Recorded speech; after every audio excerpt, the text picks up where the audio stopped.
안녕하세요. 너무 반갑습니다. 또 환영해 주셔서 너무 감사드리고 여러분의 기도와 또 후원으로 지난 거의 3년 동안 있다가 잘 돌아왔습니다. 예배 시간이니까 이렇게 짧게 인사드리고 제 다음 주부터 제가 설교할 때 차츰차츰 제 사역과 함께 더 큰 인사를 드리도록 하겠습니다. 너무너무 반갑고 또 여러분 건강한 모습을 보니까 너무너무 기쁩니다. 또 안타까운 소식도 듣긴 했지만 하여튼 여러분 너무 감사하고 반갑습니다.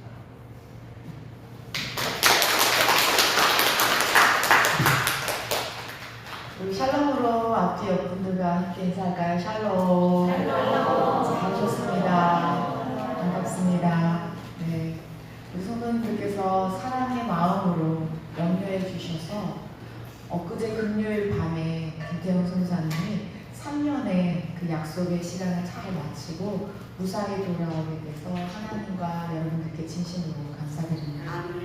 일단 한 주간 동안은요, 이제 시차 적응을 좀 해야 되기 때문에 시차 적응을 하고 그 다음 주 월요일부터 약속의 말씀 대신방을 미뤄놨던 약속의 말씀 대신방을 같이 가정별로 찾아가서 인사를 또 드리도록 하겠습니다. 대신방에 맞춰주면 이제 건강 검진을 좀 하면서 굉장히 몸이 안 좋은 상태이시기 때문에 이제 몸을 좀 추스리고 치료하는 그런 시간을 갖고요. 또 그동안 교회가 많이 소원을 해주셨어요, 저희 목사님은. 그래서 그런 교회들을 또 찾아가서 인사도 하고 또 선교 보고도 하는 그런 시간을 가지려고 합니다. 지금까지 지켜주신 하나님께 감사드리고 우리 한마음으로 협력해 주신 우리 온 성도님들께 다시 한번 감사드립니다. 우리 성도사님의 성공이 우리 성도님들의 성공입니다. 너무나 감사드립니다. 그리고 오늘 나가실 때 성도사님이 아프리카에 하면은 그냥 루이보스티거든요. 네. 그래서 지난번에도 받으셨지만 이거는 또 아프리카에서 직접 온 거니까 이 루이보스티는요, 엘리자베스 여왕이 평생 마셨던 차예요. 대놓고. 그것도 네, 아프리카 루이보스 차가 좀 유명하잖아요. 성장기 아이들한테도 너무 좋고요. 그 선교사님 자녀들은 다 이 루이보스티를 항상 들고 다니면서 마실 정도니까 네, 오늘 나가실 때 한 분씩 다 받아가시면 됩니다. 좀 그 아프리카에서 오느라고 막 그 상자가 찌그러지기도 한 게 있어요. 근데 속 내용은 아무 상관없으니까 네, 그렇게 받아주시면 감사하겠습니다.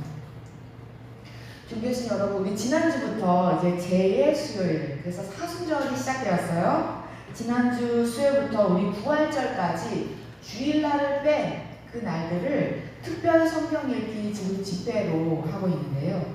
이 시간이라도 함께 예수님의 구원 사역을 직접 읽으면서 듣고 보고 따라하는 듣보따 하시기를 축원합니다. 네.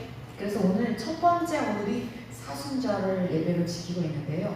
예수님이 이 땅에 오셔서 구원을 이루신 이 사건들을 우리가 다 모아서 이것을 우리가 절기라고 하죠. 여기서 절기를 좀 저희가 살펴볼 필요가 있습니다. 먼저 예수님이 탄생하신 그쵸, 성탄절이 있고요. 그 다음에 예수님이 죽으시고 다시 살아나신 부활절. 그 다음에 교회가 시작된 오순절. 이렇게 우리가 절기를 세 개로 크게 나눌 수가 있습니다. 기독교의 절기가 이렇게 예수님이 탄생하신 성탄절, 그리고 부활하신 부활절, 부활을 통해서 나타난 오순절, 교회가 탄생된 날이죠. 이렇게 크게 나눌 수가 있는데요. 먼저 우리가 성탄절을 보면은요, 만왕의 왕이신 예수님이 탄생을 딸랑 그 성탄절 하루만 지키기에는 너무나 부족하다고 사람들이 생각한 거예요. 그래서 후대 사람들이 이 성탄절을 중심으로 해서 40일 전부터 예수님을 맞을 준비를 하자. 그래서 이게 무슨 절기예요? 대강절, 대림절 이렇게 우리가 절기를 지냈었죠. 그리고 지금 오늘이 사순절 첫 번째 주일이에요. 그렇죠? 이 사순절도 처음부터 사순절이 있었던 게 아니에요. 예수님이 부활하셨는데 이 부활하신 이 부활이 너무나 충격적인 사실이어가지고 이 초대교회 성도님들은요 예수님이 부활한 다음에 매일매일 교회에 모여 있었어요. 그리고 예수님이 승천하실 때도 뭐라고 했어요? 예루살렘을 떠나지 말고 기도하라 그랬잖아요. 그렇죠? 그래서 예수님의 말씀대로요 예루살렘에 모여가지고 매일 기도했다는 거예요. 그러자 오순절이 이르러서 성령의 강타로 뭐가 시작됐어요? 교회가 그때부터 시작된 거예요. 그런데 지금도 그렇지만 그 당시 사람들도 다 먹고 살아야 되는 거 아니에요? 다 직업이 있었단 말이죠. 다 일이 있으니까 매일매일 교회에 나올 수가 없었던 거예요. 그래서 예수님이 부활하신 요일에만 모이자 나중에 그렇게 된 거예요. 무슨 요일이에요 그게? 그게 주일인 거예요. 그래서 그때부터 초대교회는요 매 주일마다 모여서 예수님의 부활을 기뻐하고 하나님이 주신 구원에 감사하면서 예배 드리기 시작해서 주일 예배를 드리기 시작한 거예요. 그때부터 매 주일마다 모여서 예배한 것이 오늘날 주일 예배가 된 거죠. 옆 사람에게 말할까요? 예수님이 주일에 부활하셨군요. 예수님이 주일에 부활하셨군요. 네, 다시 다른 분에게 얘기할게요. 예수님이 주일에 부활하셨나요? 네. 그래서 이렇게 주일날 우리가 모여서 예배 드리는 거예요. 안식교는 언제 예배 드려요? 아직도 안식일이라고 해서 토요일날 예배 드려요. 근데 우리는 왜 그 하나님이 드려라 하는 안식일을 안 지키는가? 예수님이요 구원의 완성이시기 때문에 구원의 완성을 이룬 주일날 우리가 예배 드리는 거예요. 그래서 이 예배는요 2000년이나 지나도록 이어서 지금 예배를 드렸기 때문에 오늘 우리 설성감리교회도 오늘 사순절 하면서 이렇게 주일날 예배를 드리고 있습니다. 그렇지만 우리가 생일날이 1년에 한 번밖에 없는 것처럼 이 진짜 부활하신 예수님의 부활절도 1년에 한 번밖에 없겠죠. 그렇죠? 요일은 매 주일마다 있겠지만 그래서 이 엄청난 부활을 그냥 딱 하루만 지내기에는 너무나 부족하게 느껴진 거예요. 이 부활절을 기준으로 해서 그래서 몇일이요? 40일 전부터 예수님의 고난과 예수님의 희생을 기억하려고 이 후대 사람들이 만들어낸 게 사순절이다. 근데 이 사순절은요 성경에 지켜라 이렇게 기록되어 있어요? 없어요. 그러니까 진짜 제대로 된 절기는 아닌 거죠. 그런데요 이게 부활절이 너무나 큰 어떻게 보면은 중요한 날이기 때문에 기독교 관계자들이 심각하게 회의를 합니다. 그래서 PPT를 볼게요. 몇 년이에요? 325년. 무슨 회의요? 네, 니케아 공의의 장면이에요. 지금으로부터 약 거의 2000년 다 된 지금 시간이잖아요. 1800년 정도 전의 일이었으니까 그때는 사진이 없어요. 그래서 역사적인 그림을 이렇게 남겨놨거든요. 니케아 공의회는요 전 세계적으로 다 이렇게 기독교 지도자들이 모여있던 큰 종교 회의였어요. 여기에서 여러 가지 안건들이 상정되었지만 이때 사순절을 40일로 지킵시다 이렇게 회의에서 결의한 거예요. 그러니까 정리해 보면은요 예수님이 탄생하시기 전인 이 대강절이나 예수님이 부활하시기 전인 이 사순절을 정확하게 절기로 따져볼 때는 진짜 절기는 아니다.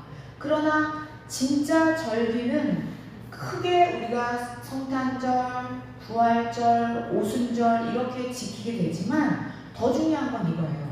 이 절기를 향한 준비가 제대로 되어 있지 않으면 사람들은 금방 다 잊어버려요. 그리고 예수님의 부활과 구원을 쉽게 퇴색해버립니다. 왜요? 어느 날 교회 왔는데 예수님 오늘 부활하셨대 이렇게 하는 거랑 예수님이 이제 40일 후에 부활하시기 때문에 우리가 그 마음가짐을 가집시다 하는 거랑은요 사람의 마음 자체가 달라지거든요. 그래서 우리는 이 40일이라는 시간을 우리가 실제적으로 그 시간을 경험해 보면서 부활을 맞이하자. 그래서 정말 사순절이나 대강절은요, 진짜 절기만큼이나 중요한 날이라는 거죠. 예수님의 죽음과 부활은 전 인류의 획을 긋는 엄청난 구원의 사실이었잖아요. 특히 예수님을 믿는 하나님의 자녀라면 구원과 직결되어 있기 때문에 우리는 이 절기를 귀하게 여기고 감사하게 지켜야 합니다.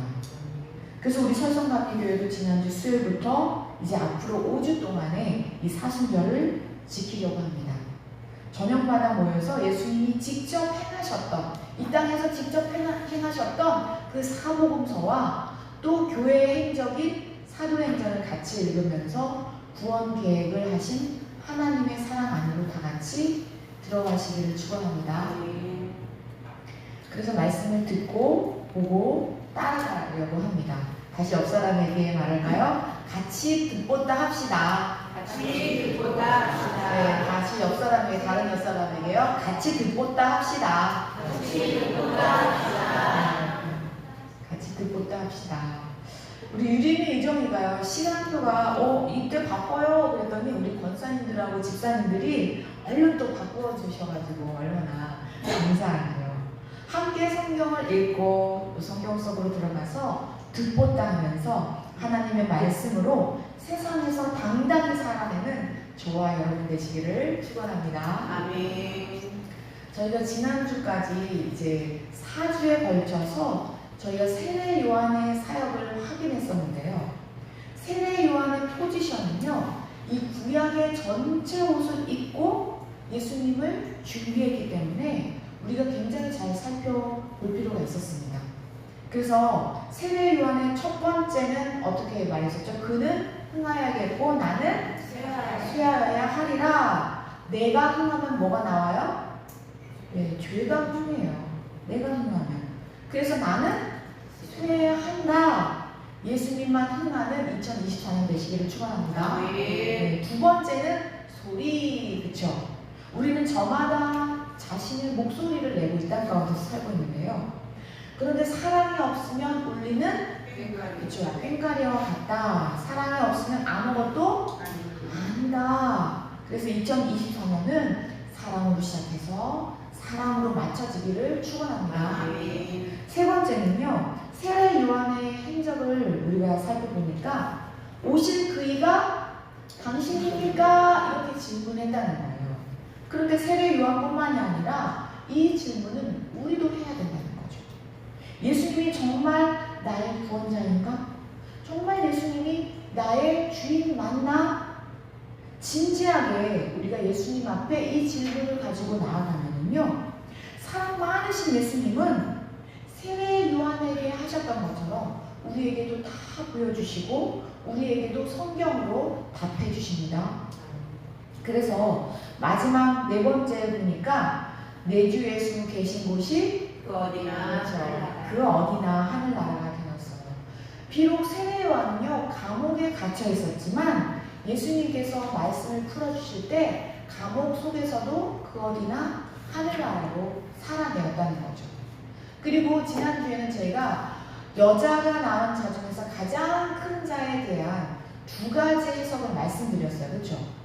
그런데 이것은 십자가를 중심에 두고 구약은 그 구원자가 온다는, 메시아가 오신다는 광고판이었다라고 말씀드렸어요. 신약은 이 십자가 사건으로 실제 우리가 죄를 사해 주시는 현찰과도 같다고 말씀드렸어요.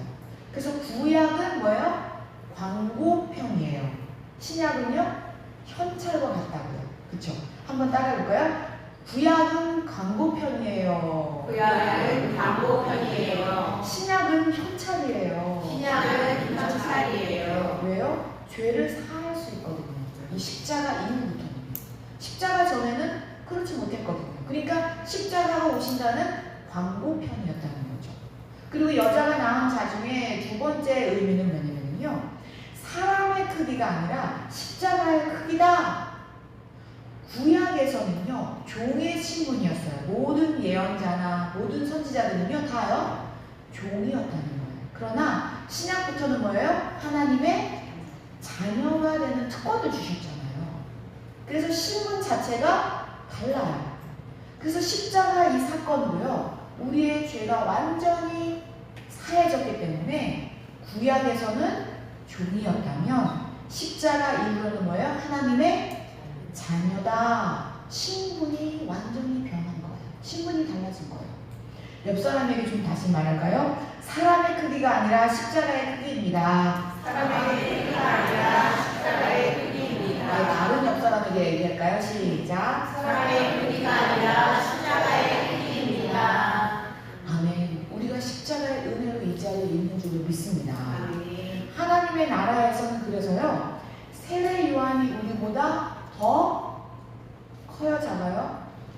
세례 요한이 작아야죠. 왜냐면 세례 요한까지가 뭐였어요? 구약이었고 종이었잖아요. 우리는 자녀라니까요. 그래서 사람의 크기가 아니라 십자가의 크기로 우리가 세례 요한보다 더 커요. 네, 예수님의 증언이라니까요. 사람의 크기가 아니에요, 이거는. 존귀하신 여러분, 이렇게 2000년 전에 세례 요한이 예수님의 길을 예비했어요. 그리고 2000년 전에 예수님이 내 죄를 대신해서 죽으셨기에 교회는 2000년 전부터 이렇게 최고의 하나님께 최선을 들여서 예배 드리고 있습니다. 오늘도 하나님이 우리를 자녀 삼아 주심에 감사하고 구원받은 백성으로 기뻐하며 예배를 드려야 합니다.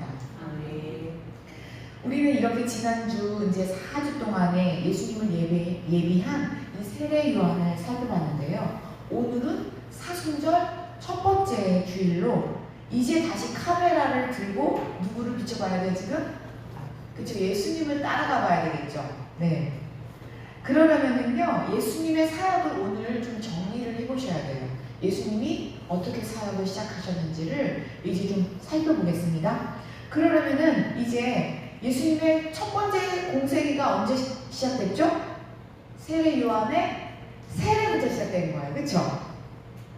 세례 요한이 예수님께 세례를 하면서 공생애가 시작됐잖아요. 그쵸? 그래서 이때 하나님께서 직접 하늘 문을 여시고 이는 내 사랑하는 아들이라고 증언해 주셨다는 거예요. 그때 성령이 하늘에서 비둘기처럼 내려왔죠.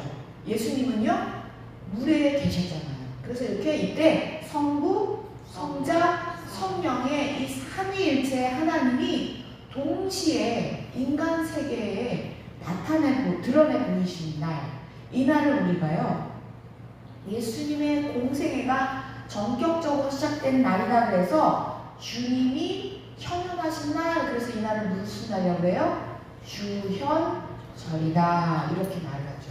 예수님의 공생애가 드러냈고 주님이 현현하신 날, 그래서 주현절 이렇게 말을 하고 있는 거죠. 이렇게 예수님이 세례를 받으신 다음에 이제 곧바로 뭐부터 시작하시죠? 예수님이 뭐부터 시작해요? 기도. 그렇죠. 감사합니다. 그냥 기도가 아니라 40일 금식 기도예요. 왜요?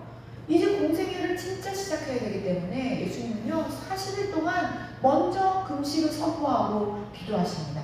이때 누가 나타나요? 사탄 마귀가 나타나서 공격했지만 다 승리하시고 다시 어디로 다시 돌아오실까요? 세례 요한의 세례 장소로 다시 돌아오세요. 왜요? 세례 요한의 제자들을 인수하셔야겠거든요.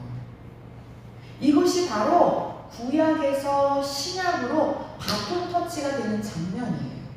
하나님은요 이 구원이 끊어진 적이 없도록 연결시켜주고 계세요. 그래서 거기서 5명의 제자를 데리고 갈릴리로 올라가시죠. 그리고 첫 번째 표적이 뭐죠? 가나? 혼인잔치. 그렇죠. 혼인잔치에서 물이 변하여 그렇죠. 포도주가 되는 기적을 첫 번째 보여주시면서 제자들을 믿도록 만드신 게 바로 이 사건이었어요. 그 다음에 이제 첫 번째 유월절이 시작됐어요. 명절이 됐으니까 예수님은 이제 어디로 가셔야 되죠? 네, 감사합니다, 선생님. 예루살렘으로 가셔야 돼요. 우리나라 명절, 우리나라 설날에는 어디로 가요? 각자 집으로 가잖아요, 그렇죠? 부모님이 계신 곳으로. 그런데 유대인들의 명절이 되면 어디로 가요? 예루살렘. 왜요? 그렇죠. 성전에서만 제사를 드릴 수가 있었기 때문에 다 성전으로 가야만 했었어요. 그래서 예수님도 유대인이에요. 한국 사람 아니에요? 그러니까 어디로 가야 돼요? 예루살렘. 예루살렘으로 당연히 올라가시는 거죠. 그래서 예수님이 예루살렘에 딱 올라가시니까 지금 하나님께 제사를 드려야 하는 곳, 그 장소가 다 어떻게 됐어요? 완전히 장사판이 된 거예요. 장사판. 그러니까 예수님은 이 장사판을 어떻게 하셨어요? 그쵸, 다 엎어버리신 거예요. 우리는 이것을 성전 청결 사건이다 라고 얘기하고 있죠. 예수님의 이 성전 청결 사건은요, 정말 엄청난 파장을 가져옵니다. 수많은 군중들이 예루살렘에 지금 제사 드리러 왔다가 너무나 놀란 거죠. 완전 충격에 빠진 거예요. 그러면서 백성들은 속으로 어떻게 했을까요? 그쵸. 너무나 시원한 거, 너무나 통쾌한 거예요. 사이다야, 사이다. 예수님이 완전히 쾌재를 불렀어요. 왜죠? 지금 하나님께 제사 드린다는 명목으로 이 기득권층이 다 이 성전을 가지고 뭐하고 있어요 지금? 장사판을 만든 거예요. 이거는 누구나 다 알고 있는 사실인데 그 한마디도 얘기할 수 없었던 거죠. 아무도 지금 그 얘기를 꺼낼 수조차가 없는 상태예요. 지금 북한의 김정은 체제나 다를 바가 없는 상황이라니까요. 그런데 전 세계 디아스포라들까지 지금 다 와 있는 완전 명절 대목에 예수님의 이 성전 청결 사건으로 완전히 예루살렘에서 예수님은 톱뉴스 주인공으로 뜨십니다. 그래서 예수님을 기록한 이 사복음서가 있잖아요. 여기에서 주제가 여기서 발생합니다. 주제가 뭐죠? 예수, 그는 누구인가? 이게 사복음서의 주제라고 말씀드렸잖아요. 그런데요, 이 사복음서의 주제가 예수 그는 누구인가가 사복음서의 주제일 뿐만이 아니라 오늘 내 인생에도 반드시 해야 할 질문이 바로 예수 그는 누구인가요? 정말 예수님이 나의 왕 되시는가? 정말 예수님이 나의 주인 되시는가? 이거는 나만이 알아요. 왜요? 내 속의 마음의 의자에 예수님이 계시는가를 볼 수 있는 건 나거든요. 그래서 우리는요, 예수님 성전을 뒤엎으신 것처럼 제 마음도 엎어주세요. 아멘. 정말 예수님이 나의 주인인 것을 내가 알고 진정으로 예수님께 엎드려 예배하고 싶어요. 아멘. 예수님, 저는 정말 목이 고든 백성이에요. 그래서 오늘도 첫 번째 그 젓가락으로 내 심령을 찌르며 자복하고 예수님께 나아가요. 아멘. 예수님이 나의 주 되심을 온전히 인정하는 저와 여러분 되시기를 축원합니다. 아멘. 다시 원론으로 와서요. 예수님이 성전을 확 이렇게 뒤엎으시니까 지금 모든 사람들이 다 놀라가지고 도대체 저 예수가 누구냐고 하면서 지금 실시간 검색 1호가 됐어요. 예수님의 이 성전 청결 사건 하나로 예루살렘에서는 완전히 핵 인싸가 되셨어요.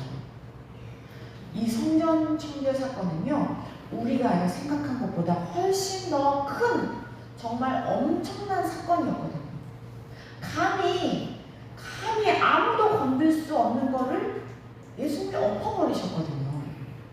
아무도 터치할 수 없는 곳에 지금 예수님이 나타나셔서 내가 왕이다 선포하시는 거예요.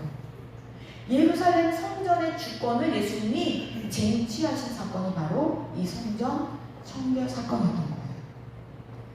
그래서 예수님은요, 이 예루살렘에서 막 사람들이 도대체 그 예수가 누구냐고 막 지금 막 떠들썩하고 있을 때에 더 놀라운 것이 있어요. 왜냐면 지금 예수님이요, 기득권 세력층이 지금 얼마나 지금 눈을 가지고 예수님을 잡으려고 했겠어요. 그렇죠? 얼마나 예수님을 잡으려고 했고 미워했겠어요. 그러면 예수님이 어떻게 해요? 도망가셔야 되는 거 아니에요? 근데 예수님이 어떻게 했어요? 피신하거나 숨지 않으셨다는 거예요. 오히려 예수님을요, 완전히 다 드러내시고 예수님이 하나님이신 것으로 증명해 보이십니다. 보세요. 천지 만물을 만드신 전지전능하신 하나님이요. 한낱 이 땅에 그냥 걸어다니는 인간이 되셨잖아요. 그러면서 직접 이 땅에 걸어다니면서 내가 하나님이다, 이것을 가지고 인간에게 설득하려고 한다면 생각해보세요. 도대체 얼마나 많은 기적을 일으켜야 이 인간들이 믿을까요? 그래서 오늘 본문 23절을 읽어봐야 합니다. 오늘 본문 23절입니다. 시작. 유월절에 예수께서 예루살렘에 계시니 많은 사람이 그에게 행하시는 표적을 보고 그의 이름을 믿었으나. 예수님은요, 이렇게요, 예루살렘을 떠들썩하게 하시고요, 어디에 계속 계셨어요? 지금 6월절에 예수께서 어디에 계셨어요? 예루살렘에서 계속 계신 거예요. 안 떠나시고요.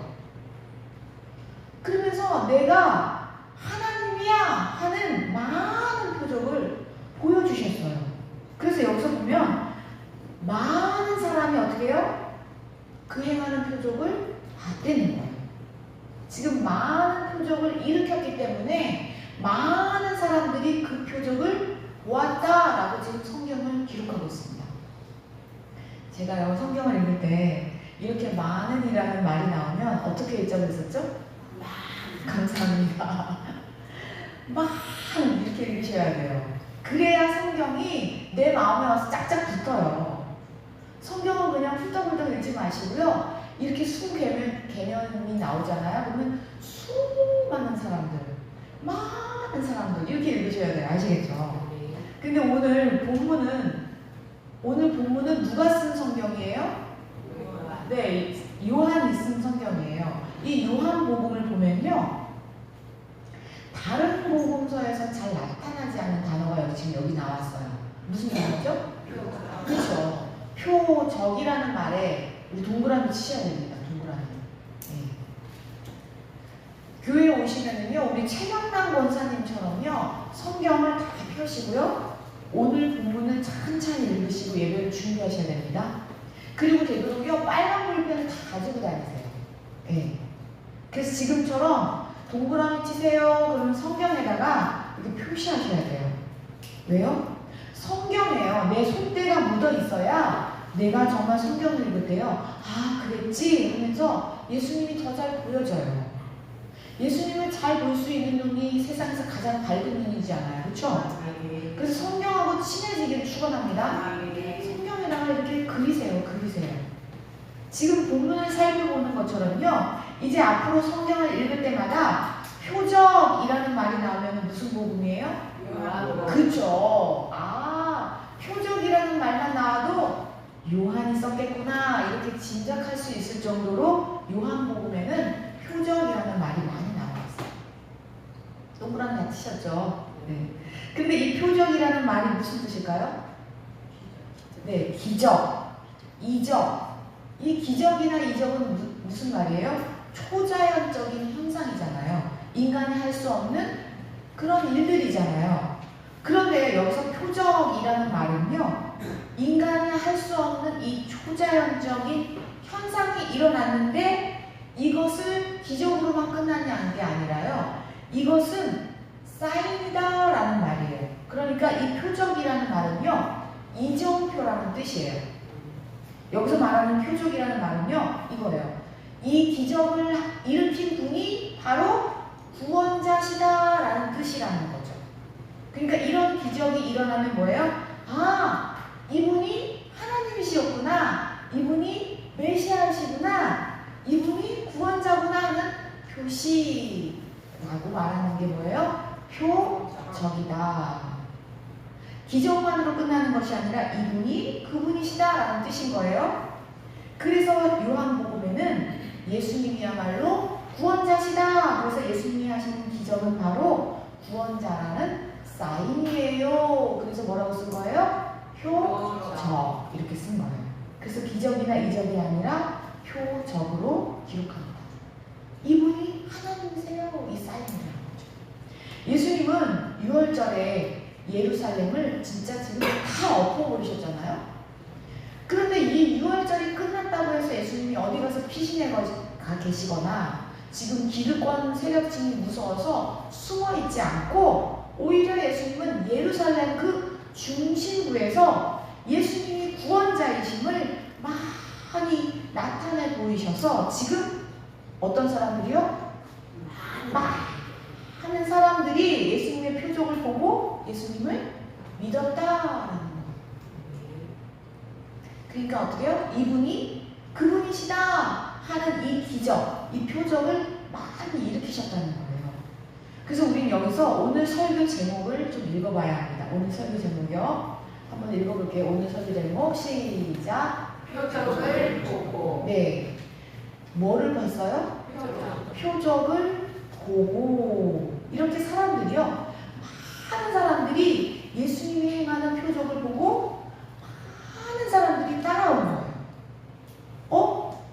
그런데요. 예수님은 오히려 반대로 생각하시네요. 우리 24절을 읽어볼게요. 24절 시작. 예수는 그의 몸을 그에게 의탁하지 아니하셨으니 이는 친히 모든 사람을 아시니요. 아니 예수님의 표적을 보고 사람들이 쫓아왔는데 예수는 그의 몸을 그들에게 의탁하지 않으셨다는 거예요. 아니 예수님을 지금 믿고 따라왔는데 왜 예수님은 그들에게 의탁하지 않으셨는지 그 이유가 이거래요. 이는 친히 모든 사람을 아셨다라는 거예요. 이게 무슨 뜻일까요? 모든 사람의 무엇을 알고 계셨기 때문에 예수님이 몸을 그들에게 의탁하지 않으셨을까요? 왜 그러실까요? 그러면서 본문은요, 점점 더 사람들의 상태에 대해서 이렇게 기록하고 있어요. 사람들의 상태요. 25절이요. 오늘 마지막 구절이에요. 시작. 또 사람에 대하여 누구의 증언도 받으실 필요가 없었으니 이는 그가 친히 사람의 속에 있는 것을 아셨으니라. 또 사람에 대하여 누구의 증언도 받으실 필요가 사람에 대하여 증언을 받으실 필요가 없으셨대요. 이게 무슨 말이냐면요. 예수님은 그 공생애 때 성부, 성자, 성령 예수님 안에 다 들어와 계신 거예요. 예수님은 지금 혼자가 아니신 거예요. 성령 세례를 받으신 후이기 때문에 지금 성부, 성자, 성령이 함께 내주하고 계신 거예요. 그래서 증언을 받으실 필요가 없으셨어요. 그러면서 이는 그가 친히 사람의 속에 있는 것을 아셨음이니라. 사람의 속에는 뭐가 잔뜩 있어요? 그렇죠. 우리는 다 죄 덩어리에 덩어리. 예수님은요 인간의 죄 속성을 이미 감하셨다는 거예요. 그럼 이게 무슨 말일까요? 예수님이 지금 표적을 많이 보이시니까 지금 수많은 사람들이 쫓아왔는데 그 표적을 보고 쫓아왔는데 그런데 정말 예수님이 구원자시구나 하면서 예수님만 왕이십니다. 예수님께 경배하려고 예수님께 예배하려고 쫓아온 게 아닌 것을 아셨다는 거예요. 만약에요 예수님이 하나님이시구나 라는 것을 제대로 알았다면 구원자이신 예수님께 예배드려야 하는데 찬양해야 하는데 경배해야 하는데 많은 사람들이 찾아온 목적은 뭐예요? 기적을 보려고 표적을 받기 때문에 내 병이 낫기를 내 직장이 좀 잘 되기를 내 자녀가 좀 성공하기를 다시 말해서 예수님이 하나님이십니다. 왕이십니다. 믿고 따르려고 온 것이 아니라 그 중심이 자기 마음에서 시작됐기 때문에 죄에서 시작됐기 때문에 어떻게 하면 예수님을 통해서 나의 이 어려운 문제를 좀 해결해 볼까? 어떻게 하면 이번 기회에 내 병 좀 고쳐볼까? 어떻게 하면 나도 저 사람처럼 잘 먹고 잘 살 수가 있을까? 예수님을 하나님으로 섬기고 예배하는 게 목적이 아니라 세상의 그 복을 원해서 예수님을 자기의 목적과 수단으로 삼기 위해서 지금 예수님께 많은 사람들이 찾아왔다는 거예요. 그래서 우리 예수님은 이것을 한눈에 간파하십니다. 존귀하신 여러분, 지금 이 사람들만 그럴까요? 오늘 대한민국의 교회가요, 많이 흔들리고 있어요. 물론 코로나 때문에 많이 흔들렸었어요.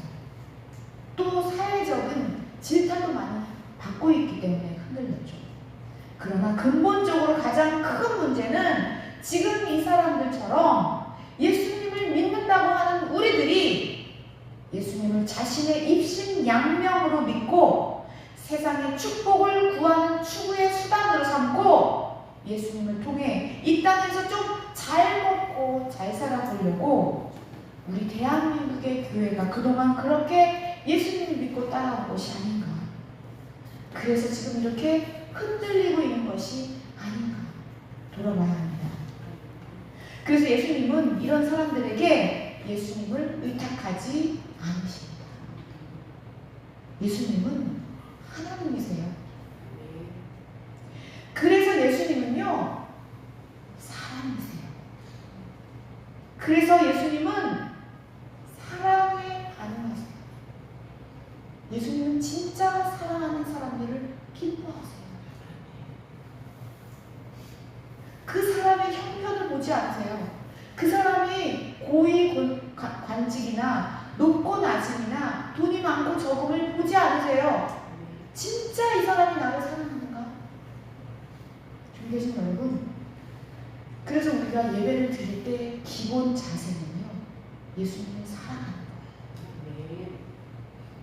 그 사랑을 고백하는 거예요. 그 사랑에 감사하는 거예요. 이게 예배예요. 예수님이 정말 나 대신에 죽으셔서 예수님 그 피로 내가 속죄함을 받았어요. 정말 너무나 감사해요. 너무나 감사해요. 그래서 할렐루야 소리를 높여서 찬송을 드리는 거예요. 그리고 이 모든 구원을 하나님의 주권으로 이루셨기에 구원을 주신 하나님께 감사하는 거예요. 이게 예배예요. 그래서 저희가 주보 맨 밑에 보면은 예배에 대한 정의를 써드렸어요. 예배란 최고의 분께 최선을 다해서 드리는 거예요. 따라할까요? 예배란 최고의 분께 최선을 드리는 거예요. 그게 사랑이에요.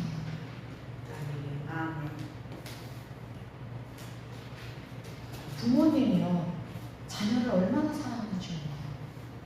그런데 놀라운 것은요, 할머니 할아버지는요 더 사랑하더라고요. 손주 손녀.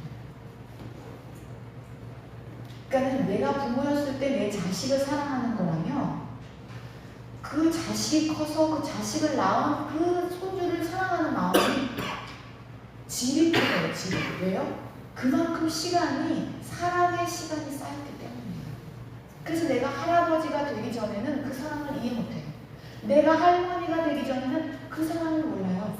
그냥 내 자식은요, 내가 실수로 많이 키울 때도 있어요. 내가 많이 실패해요.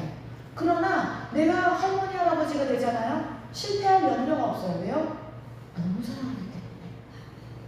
모든 것이 사랑스러워요. 내 자식은요, 정말 잘못하면 동네 나가면 내가 부끄러움 당한다는 생각 때문에 오히려 다그쳐요. 그러나 손주 손녀는요, 무엇을 해도 예뻐요. 사랑의 질이 달라요. 왜요? 그만큼 시간이 쌓였기 때문이죠. 근데 하나님이 우리를 보는 사랑은요, 예수님이 우리를 사랑하시는 사랑은 우리가 다 할 수 없어요. 그래서 우리는 예배 드릴 때 정말 주님 최고십니다. 정말 최고의 분께 그냥 최고의 최선의 사랑을 드리는 게 예배입니다. 그래서 우리는 한 주간 동안에 우리의 중심을 하나님께 향해 있어야 되는 거예요. 물론 우리는 개인적인 예배도 우리 집에서 드릴 수 있어요. 그렇죠? 그러나 다른 때보다 이 하나님의 자녀들이 함께 모여서 예배드리는 걸 하나님 너무 기뻐하시거든요. 마치 추석이나 명절 때 온 자녀가 함께 와서 맛있는 거 먹고 기뻐하는 거랑 똑같은 거예요. 그 부모의 마음이. 만약에 그렇게 기쁜 잔치에, 기쁜 날에 손주가 한 명이 안 왔어요? 그게 무슨 일이 있니?